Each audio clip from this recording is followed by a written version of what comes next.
me présente, donc Véronique Delépierre, je suis équithérapeute formée aussi à la SFE et j'exerce donc chez moi avec mes propres chevaux depuis 4 ans en région centre.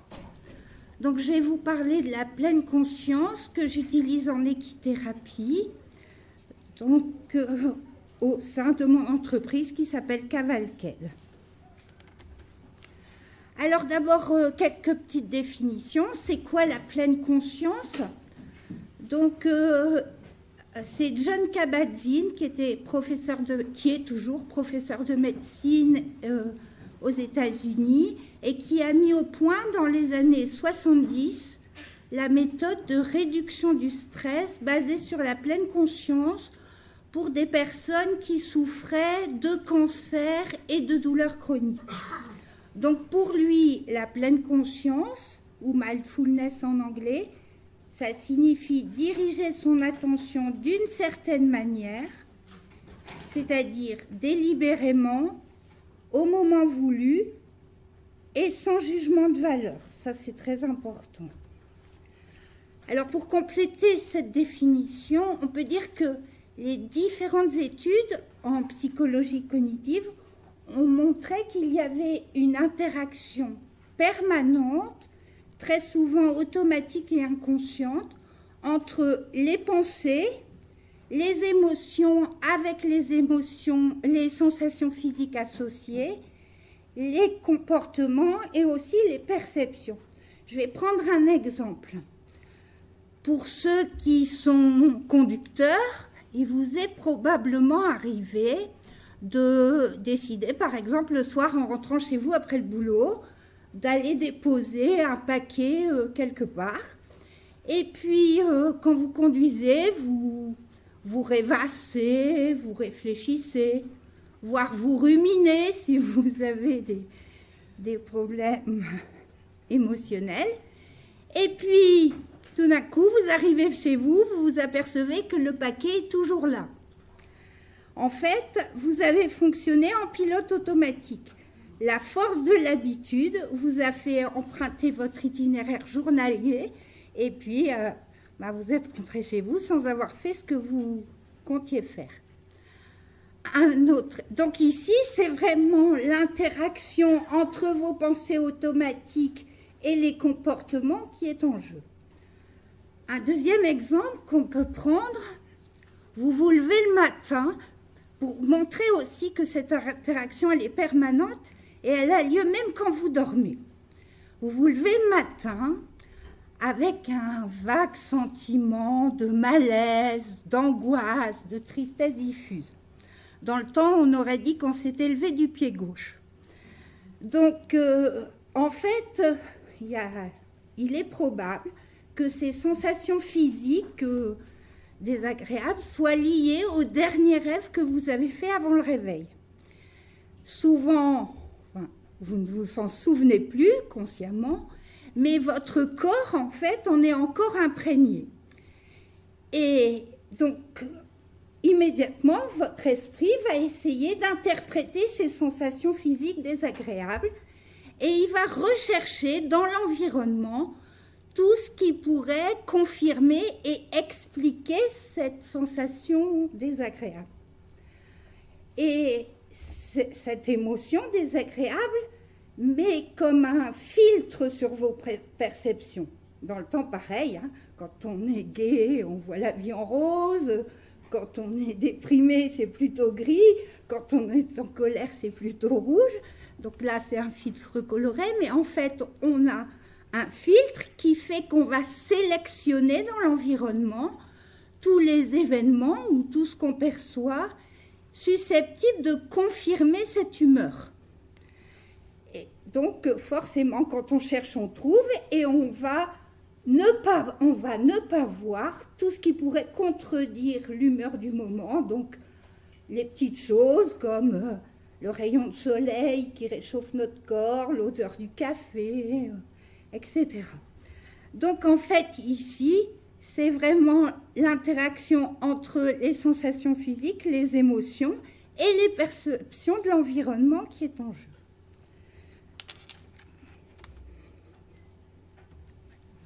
Alors, dans les thérapies basées sur la pleine conscience, on va chercher à... Enfin, il s'agit d'apprendre, j'insiste, à prêter attention à ces phénomènes pour choisir d'agir ou de ne pas agir, plutôt que réagir en pilote automatique. Du coup, ça va permettre de ne pas se laisser emmener dans une spirale destructrice de pensées et d'émotions négatives qui s'auto-alimentent, de limiter l'influence des ruminations stériles, ça passe tout seul sans que j'ai rien fait.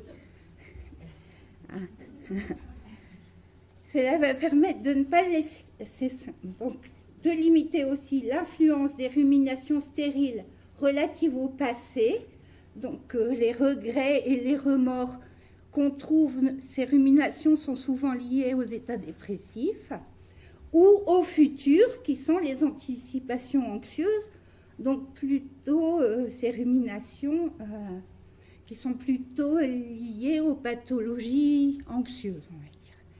Et du coup, d'ouvrir de nouvelles possibilités d'action, puisqu'on va pouvoir choisir.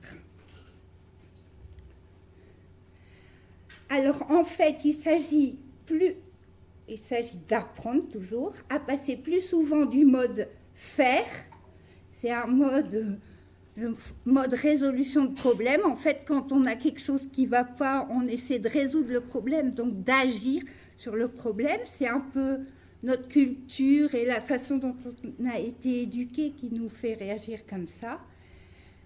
Mais on va plutôt essayer de passer au mode être, c'est-à-dire d'être conscient de l'expérience sensorielle dans l'instant présent. Donc en effet, il est assez contre-productif, ça c'est les études qui l'ont montré, hein, de vouloir résoudre les émotions comme des problèmes. Parce que ce n'est pas des problèmes en fait, les émotions c'est quelque chose de naturel, et elles ne sont en fait que des informations sur nous-mêmes dont il s'agit plutôt de tenir compte avant d'agir. Il y a même des études récentes en neurosciences qui ont montré qu'il existe dans notre abdomen notamment un ensemble de neurones qui ne sont pas raccordés directement au cortex cérébral. Et les personnes qui sont capables de sentir ce qui se passe dans, entre guillemets, ce cerveau émotionnel, sont capables de développer leur intuition, ce qui les aide beaucoup pour prendre des décisions. Nous, on est trop souvent, surtout dans notre culture occidentale, dans la réflexion et le mode résolution de problèmes, et on sent plus ce qui se passe et on n'arrive pas à agir intuitivement. Donc, dans les thérapies basées sur la pleine conscience, on va apprendre par une technique particulière qui est la méditation de pleine conscience, à prendre du recul pour ne pas se laisser submerger par ses émotions et du coup agir en choisissant ce qu'on fait. Alors, ces méthodes thérapeutiques basées sur la pleine conscience, elles font partie des thérapies cognitivo-comportementales de 3e génération. Elles utilisent donc la méditation. Alors, c'est-à-dire que dans la méditation, il s'agit d'observer avec bienveillance et curiosité, dans l'instant présent, les remous naturels de notre monde intérieur, sans lutter, ni les chasser, ni les fuir. Quand vous avez eu, sans doute, tout le monde a eu des moments un peu de déprime, de découragement, et on a tendance à ruminer.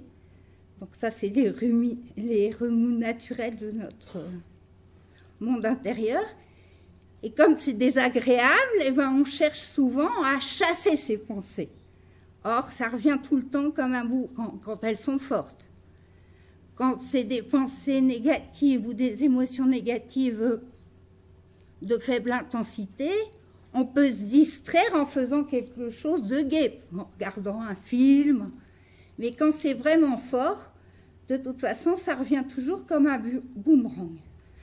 Donc, dans la méditation, on va apprendre plutôt à regarder passer ses émotions et ses pensées, sans les chasser ni les fuir, à les accepter, ce qui ne veut pas dire se résigner, mais donc pour ne pas rajouter un cercle vicieux de nouvelles émotions parce qu'on n'arrive pas à chasser cette pensée douloureuse. Donc c'est... Zut, pourquoi ça fait ça? Donc, elles ont fait l'objet de nombreuses recherches scientifiques qui, du coup, ont montré leur efficacité, notamment pour la réduction des symptômes anxieux et dépressifs. Alors, pourquoi j'ai eu l'idée d'allier pleine conscience et équithérapie? Alors, dans la pleine conscience, pour que les patients puissent l'utiliser dans la vie quotidienne, ça nécessite un apprentissage et un entraînement. On verra tout à l'heure qu'en fait, ils doivent faire des exercices journaliers entre les séances d'équithérapie.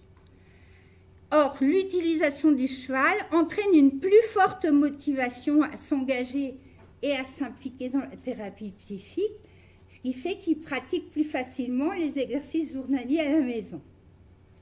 Il s'agit aussi, dans la pleine conscience, de se centrer sur l'ici et maintenant, j'ai déjà dit, pour lâcher prise vis-à-vis des ruminations. Or, le cheval, il réagit dans l'instant présent. Et le patient peut ainsi expérimenter le lien immédiat entre son action et le comportement du cheval. Dans la pleine conscience, il s'agit aussi de développer l'attention et la conscience de l'environnement, de ses pensées, de ses émotions et de ses réactions. Or, avec le cheval, qui a quand même une stature quelque peu imposante, ça va favoriser l'observation attentive de ce qui se passe dans la relation. Il s'agit aussi, dans la pleine conscience, de développer la sensibilité à la fois physique et émotionnelle.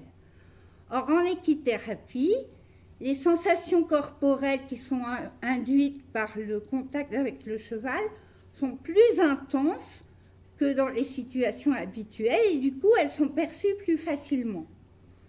Et ensuite, au niveau émotionnel, c'est que les relations de l'homme avec le cheval induisent de nombreuses émotions. La joie, bien sûr, mais aussi la peur, la déception ou voire la colère quand il ne veut pas tout à fait faire ce que le patient veut qu'il fasse. Hein. Zut.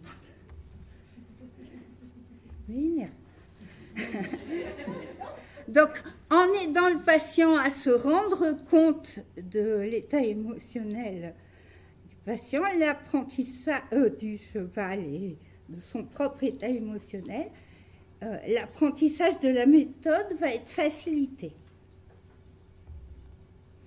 Alors, les indications thérapeutiques. Donc, je disais que la pleine conscience avait été beaucoup utilisée dans les troubles anxieux et dépressifs. Moi, j'ai utilisé la pleine conscience en équithérapie pour prendre en charge plusieurs types de pathologies. Donc, je l'ai utilisée chez les enfants à partir de 4 ans, puisque la méthode a été adaptée à l'enfant. Donc, pour prendre en charge la timidité excessive, qui est quand même un trouble anxieux, on va dire, mais aussi les difficultés familiales et relationnelles, et les comportements difficiles comme l'opposition ou l'agressivité. Et chez les ados et adultes, alors bien sûr la dépression, le burn-out professionnel, la phobie sociale, l'agoraphobie avec attaque de panique, le manque d'assertivité ou d'affirmation de soi, et puis les hallucinations auditives dans la schizophrénie. Alors là, j'avais beaucoup hésité, parce que dans les exercices de méditation de pleine conscience, on se centre sur le corps. Moi, j'avais appris dans mes études que dans la schizophrénie, On n'utilisait pas, par exemple, la relaxation, parce que se centrer sur le corps, c'était pas forcément une bonne idée, parce que ça pouvait provoquer des idées de morcellement ou de dépersonnalisation. Or, j'ai regardé un peu dans la littérature, et maintenant, la pleine conscience est utilisée chez les psychotiques qui ont des hallucinations. Alors, du coup, j'ai essayé, parce que la personne n'avait pas d'idée de dépersonnalisation ni de morcellement au préalable. En fait, elle avait des voix, évidemment, hein, elle entendait des voix. C'était des voix mystiques, donc c'était Dieu ou Satan qui lui parlait, et c'est tout. Et ça ne parlait pas trop de son corps. Néanmoins, j'ai adapté la méthode de pleine conscience, où on travaille sur le corps, et où normalement, dans les étapes, la première étape, c'est de concentrer son attention sur différentes parties du corps. Ça, j'ai complètement supprimé pour les schizophrènes. Si on travaille sur le corps, je travaille sur le corps tout entier, et pas le corps en petits morceaux, on ne sait jamais. Alors, comment se déroulent mes prises en charge? Donc d'abord, j'ai un entretien initial qui va permettre de préciser la demande, de faire connaissance, d'expliciter le déroulement et les modalités pratiques de prise en charge. Ensuite, je fais 10 séances thématiques d'1 heure, donc avec une progressivité, qui permettent d'expérimenter la méthode, là, avec le cheval, bien sûr, de façon progressive et adaptée à l'âge et à la problématique du patient. Ensuite, il y a des exercices journaliers à la maison. Donc, le patient, il doit faire des activités routinières, par exemple, se brosser les dents ou préparer à manger ou manger, etc., en pleine conscience, mais surtout faire des exercices de méditation guidés au début, donc avec un CD que je leur ai enregistré pour chacun, donc en fonction de ce qu'on a fait pendant la séance. Donc tous ces exercices, ils vont permettre au patient d'entraîner, comme un sportif en fait, son cerveau à agir plus souvent en pleine conscience dans la vie quotidienne et de ne pas se laisser emmener dans le cercle vicieux de pensées, émotions et comportements délétères pour lui. Alors en séance, je propose plusieurs choses, des moments d'observation et de rencontre avec les chevaux en liberté, des choses avec le pansage et la préparation du cheval, de la monte en pleine conscience, et aussi des explications par rapport au thème de la semaine, des échanges sur ce qui s'est passé dans la semaine écoulée, notamment lors de la pratique des exercices, et des exercices de méditation guidée pendant la séance. Tout ça, ça vise à développer la sensibilité émotionnelle et utiliser donc les différentes sensations corporelles pour que le patient puisse mieux comprendre. J'aime bien cette image, sa météo intérieure. Parce que la météo, on ne peut pas la changer. On peut toujours lutter, ça ne marche pas. Donc, il faut comprendre que les remous naturels de notre monde intérieur, nos pensées, nos émotions, c'est comme notre météo intérieure. Ça finit toujours par passer, même quand il ne fait pas beau, même quand c'est orageux. Mais si on ne lutte pas, parce que si on commence à lutter ou à chasser, eh bien ça s'installe et on rumine et puis voilà. En fait, il s'agit de considérer cette météo intérieure comme des événements mentaux qui vont et qui viennent, comme les nuages, mais qui ne sont ni soi-même, ni la vérité. C'est pas parce qu'on a raté quelque chose qu'on est nul, c'est pas parce qu'on est triste qu'on est déprimé, etc. Alors, pour illustrer ça, je vous ai fait une petite vidéo en séance. Alors, bien sûr, c'est sur le cheval, mais ceux qui n'ont jamais expérimenté la méditation, vous pouvez essayer notamment quand dans la vidéo on demande au patient de se centrer sur ses sensations corporelles ou sur ses pensées. Vous pouvez essayer de pratiquer même si vous n'êtes pas à cheval. Attention au corps. Installe-toi confortablement, assis, sans étrier. Tu peux fermer les yeux ou laisser ton regard flotter dans le val. Ou encore, fixer les oreilles de tonnerre. Ne te préoccupe pas de l'endroit où tu vas. Contente-toi juste d'avancer au pas en laissant le poney choisir la direction. S'il s'arrête, contente-toi de lui demander d'avancer. Juste tendre un peu plus ta rêne extérieure pour qu'il ne revienne pas vers l'intérieur.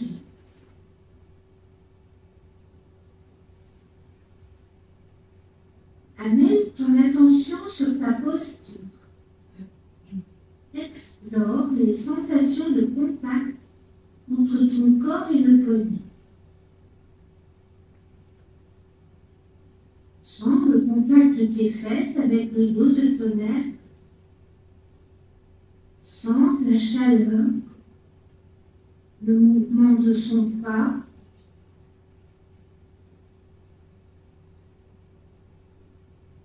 Sens le contact de tes cuisses, de tes mollets avec son flanc, de tes pieds qui descendent, de tes jambes qui s'allongent.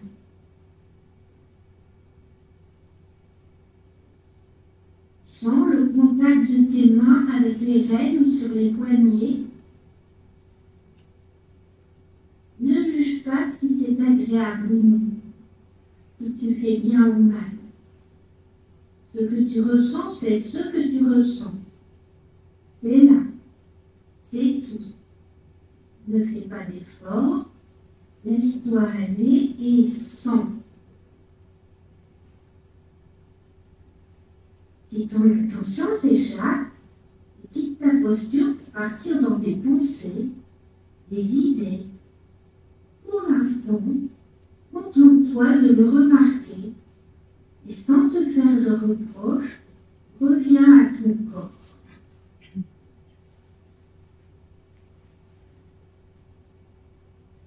Amène ton attention vers les sensations de la respiration, telles qu'elles sont dans le moment présent, sans chercher à la contrôler. Maintiens ton attention sur les sensations de la respiration.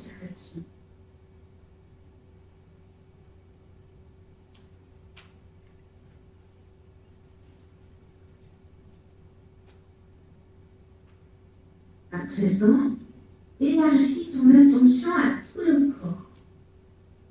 Perçois ton corps tout entier.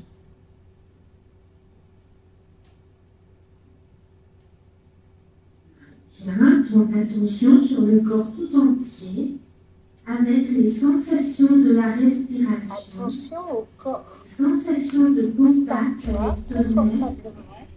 Toutes les autres sensations.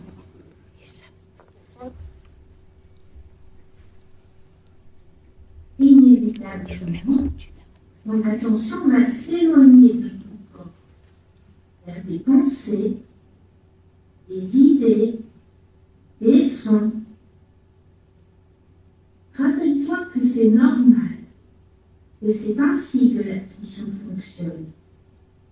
Lorsque tu t'aperçois que ton attention n'est plus sur ton corps, félicite-toi de l'avoir remarqué et reviens doucement, gentiment, à ton corps tout entier qui respire.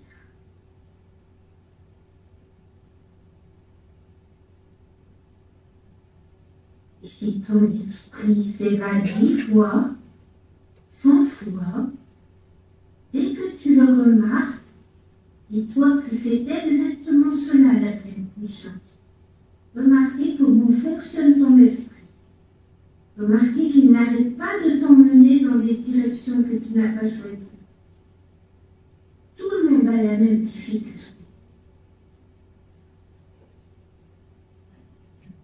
dès que ton esprit s'échappe, suffit de le remarquer à un moment donné et de revenir gentiment à ce sur quoi tu as décidé de te concentrer. La respiration ou le corps, par exemple. Exploration d'une difficulté en pleine conscience. Désormais, vous commencez à pouvoir être plus souvent en pleine conscience, notamment en vous reliant à votre respiration et à votre corps. Vous regardez passer vos pensées et émotions avec bienveillance et curiosité. Dans cet exercice, nous allons explorer une nouvelle façon d'aborder vos difficultés. Vous pouvez en effet explorer autre chose que ce que vous avez appris jusqu'à présent. Vous pouvez intentionnellement vous concentrer sur cette difficulté. Il s'agit de l'examiner en pleine conscience, avec bienveillance et curiosité.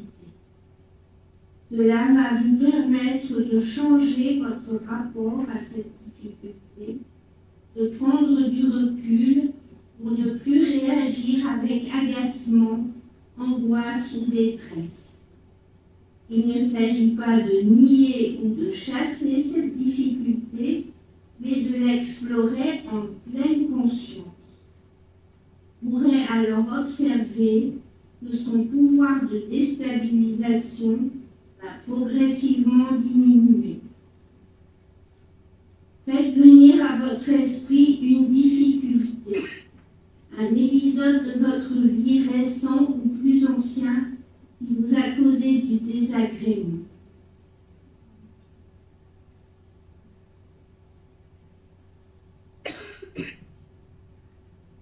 Quand vous avez fait votre choix, penchez-vous sur cette difficulté.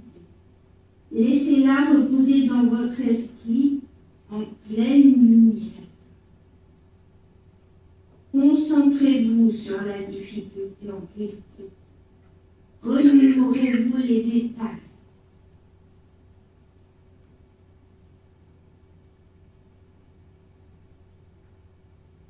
Puis déplacez votre attention dans votre corps. Prenez conscience de toute sensation physique qui accompagnerait cette pensée ou cette émotion liée à cette difficulté.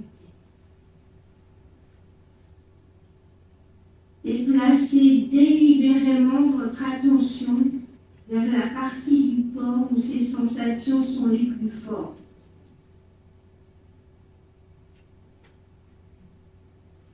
Vous pouvez imaginer que vous respirez dans cette région en inspirant, puis que vous ressortez avec le souffle à partir de cette zone, comme vous l'avez pratiqué dans le scanner du corps. Non pas pour changer les sensations, mais pour les explorer.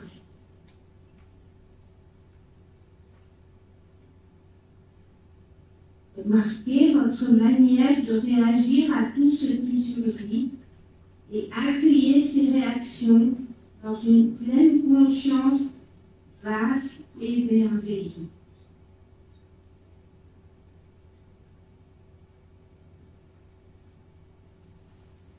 À chaque expiration, à chaque inspiration, acceptez et accueillez les sensations où qu'elles se trouvent dans votre corps.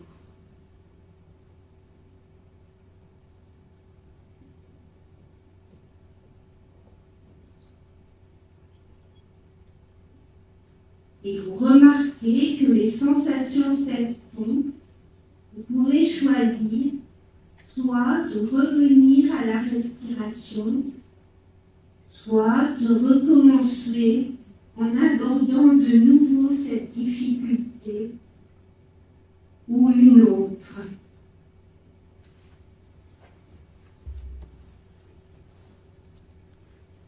Donc, les résultats que j'ai obtenus, donc, En fait, j'ai utilisé la pleine conscience pour 11 personnes. Donc, attends, c'est pas trop vite encore une fois. Donc, 6 adultes et 5 enfants. Donc, avec donc, des personnes qui avaient des troubles dépressifs, d'autres des troubles anxieux, des troubles du comportement, des difficultés relationnelles et une personne avec des hallucinations auditives dont j'ai déjà parlé.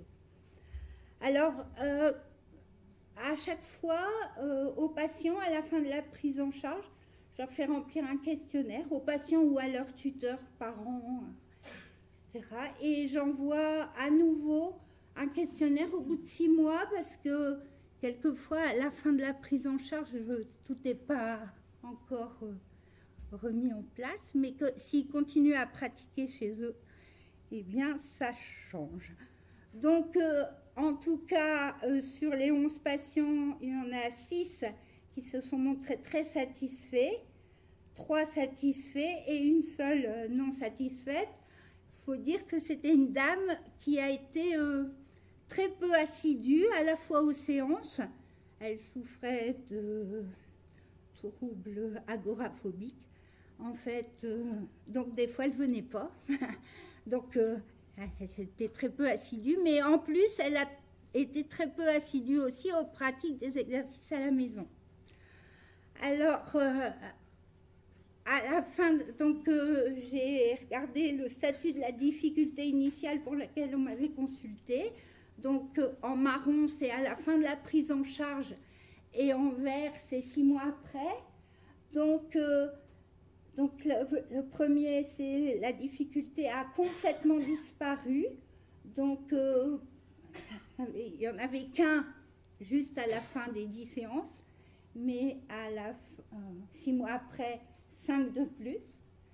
Ensuite, beaucoup amélioré à la fin de la prise en charge, c'était déjà 5. Et 3, 6 mois, il y en avait plus que 3, 6 mois après parce qu'ils sont passés dans l'autre catégorie. Légèrement amélioré 2 personnes. Alors, pour 2 autres personnes, en fait, la difficulté n'avait pas du tout disparu ni diminué, mais les personnes les vivaient de façon moins perturbante. Disons qu'elles ne les gênaient plus tant, en tout cas. Et puis, une personne, pas d'évolution. J'avais mis à empirer, mais heureusement, il n'y a personne qui a vu sa pathologie empirer. Alors, quelques petits témoignages de patients. Hein. Donc, ils disent « Je suis plus serein et capable de faire des choix conscients conformes à ce que je suis vraiment. » Donc, c'était un monsieur qui souffrait de burn-out professionnel. J'ai aimé la méthode claire, structurée, efficace et qui offre des résultats rapides. C'était Camille, 25 ans, qui était étudiante en 7e année de médecine et qui manquait de confiance en elle. La maman de Constance, qui avait 11 ans et qui avait des comportements relationnels difficiles en famille, dit c'est une méthode motivante grâce au poney et bien adaptée aux enfants. Pour Delphine, 35 ans, qui était bipolaire, donc maintenant, elle est toujours bipolaire, bien sûr, mais elle peut percevoir les signes annonciateurs d'une entrée dans un épisode dépressif ou maniaque, et du coup, elle consulte tout de suite. Alors là, c'est vrai que Amandine, 8 ans, moi, dès la 5e séance, me dit, elle n'a plus d'eczéma. Même moi, j'étais assez surprise. Donc, elle souffrait d'angoisse et de troubles psychosomatiques. Donc là, c'est le papa de Nolan, qui avait 8 ans, qui était extrêmement timide et renfermé. Hein. Il parlait à personne, même ses parents, c'était difficile. Là, il dit, c'est le jour et la nuit, mon fils y est gai, ouvert, moins colérique et plus raisonnable. Et puis, il est même devenu délégué de classe. Donc là, c'était... c'est pas à 6 mois, c'était pendant les 10 séances. J'ai aimé la douceur et le non-jugement de Madame de Lespierre qui m'a fait découvrir tant de choses sur moi-même que je ne savais même pas. Ça, c'était... Tiens, il manque un morceau. C'était une dame qui était dépressive, une dépression réactionnelle suite C'est un divorce très très conflictuel. Et donc elle dit, je ne sais pas pourquoi c'est parti, elle dit aussi que comme pour elle le cheval ça représente la liberté, ça l'a beaucoup aidé à s'impliquer aussi dans la méthode. Donc pour mon fils, avec un psy en cabinet, ça n'avait rien donné. Et les conflits familiaux ont aujourd'hui cessé. Donc c'était Arthur, à 12 ans, qui était opposant et agressif. Et Alice, la jeune femme schizophrène de 28 ans, dit « J'entends toujours des voix, mais elles me font moins peur parce que je ne les crois plus. » Donc je vous ai mis la bibliographie dont je me suis servie pour élaborer les séances. Alors s'il y a des choses, si vous voulez plus d'infos, je vous invite à lire surtout donc, le premier, donc c'est un extrait, hein, parce que c'est un gros pavé, de Guénola Herbet et Patrick Guillemot qui ont utilisé donc, la pleine conscience en équithérapie. Et puis, pour ceux qui veulent voir des exercices de pleine conscience, qui sont enregistrés sur un site, il y a un site internet où on a plein d'exercices de pleine conscience qu'on peut utiliser. Donc moi, j'ai utilisé ça, mais je les ai bien sûr adaptés avec le cheval. Voilà, bah, merci à vous. Je vais laisser la place à la suivante.